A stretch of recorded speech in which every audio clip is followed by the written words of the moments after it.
There's a pretty broad range of types of people and companies who can give consent to have music in film. There's approximately 100,000 songs that are uploaded to Spotify every day. There's a lot of music that's out there. Most music that's created and published in the world, that's put out there in the world, is created by independent artists who wrote and recorded their own music. And for them, they can give all the consents. They can give the consent, the permission, the grant of rights to use the recording and the composition. If there's a record label involved, the record label may have the permission, they may have the right to give permission. If there's a publisher involved, they may have the right. It really just depends on who the creative collaborators are, who the other parties are, if there's a record label, if there's a publisher. It's sometimes one person and sometimes many people.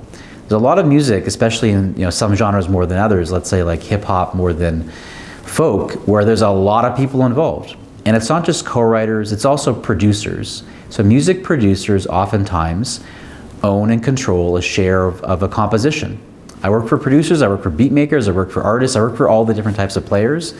And I know from just their way of working together that they're each composers, they're each writers. And you need to make sure that if there's a lot of people credited on a song, that you're getting permission from the right people.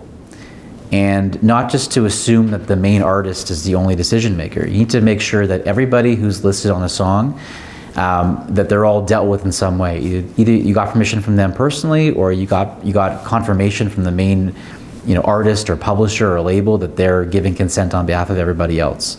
So it's really important when we're talking about who to get permission from, that you're getting permission from everybody who was involved in the production or someone on their behalf.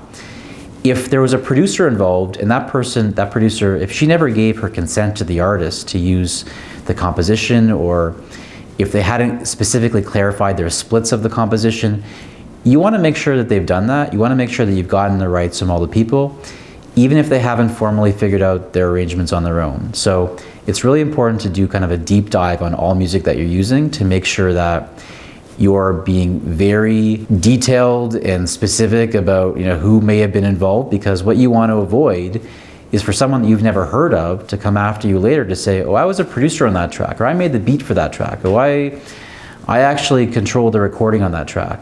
I used to be in the band at the time and they never got consent from me to use the music. So ask a lot of questions as a producer to the musicians you're working with. If they think that you're asking too many questions, doesn't matter. If you want to have music in your production, make sure that you're getting consent from everybody who has the right to give consent to that music being in your production.